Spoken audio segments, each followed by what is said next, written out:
কয়েকটি electronic media আন্দোলনের পক্ষে অবস্থান নেওয়ার চেষ্টা করেছি, বিশেষত অনেক সাংবাদিক ফিল্ডে তারাও।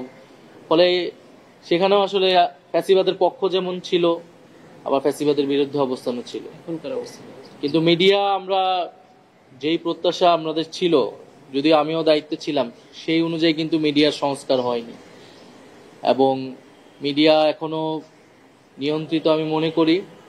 মিডিয়া ডিজিএফআই আগে যেভাবে মিডিয়া নিয়ন্ত্রণ করত, বিভিন্ন নিউজ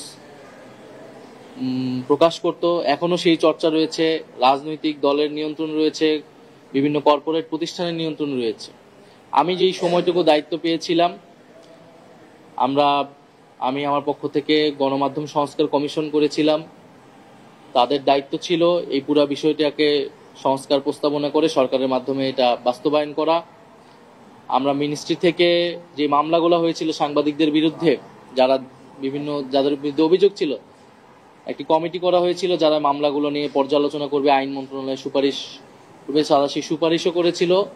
বাকিটা আইন মন্ত্রণালয় এবং স্বরাষ্ট্র মন্ত্রণালয়ের দায়িত্ব ছিল। যারা ফ্যাসিবাদের দোষর ছিল, যে সকল সংবাদ মাধ্যমের কর্মীরা, তাদেরকে বিচারের আওতায় আনে। আপনি একটা বিষয় আপনি বলেছেন যে সব বাহিনীর যাতে বিচার হয়, এর আওতায় আসে, বিচারের আওতায়। সেক্ষেত্রে সব বাহিনীর নাম বলেছেন। এই ক্ষেত্রে কি কোনো ধরনের প্রেশার অনুভব করছেন আপনি? অথবা বিচারিক কার্যক্রমে যারা জড়িত আছে তারা কি কোনো প্রেশারের মধ্যে আছে? আপনার কি মনে হয় বাহিনীর বিচারের ক্ষেত্রে, বিশেষ করে সেনাবাহিনীর প্রসঙ্গ?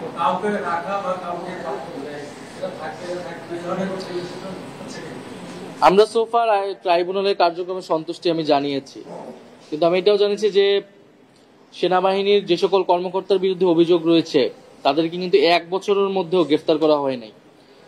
এবং অনেকের বিরুদ্ধে অভিযোগ, আমি নিজে গুম কমিশনে অভিযোগ দায়ের করেছি, আমি আজকেও এখানে নাম সহ উল্লেখ করেছি।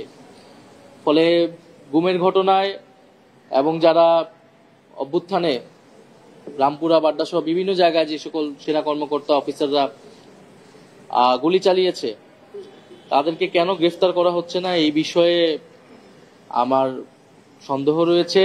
সেই বিষয়ে কোনো চাপ আছে কিনা, কিন্তু আমি আহ্বান জানাবো যে কোনো প্রকার চাপ থাকলেও এগুলো যাতে বিবেচনায় না নিয়ে আইন ফলো করা হয় এবং ন্যায় বিচার নিশ্চিত করা হয়।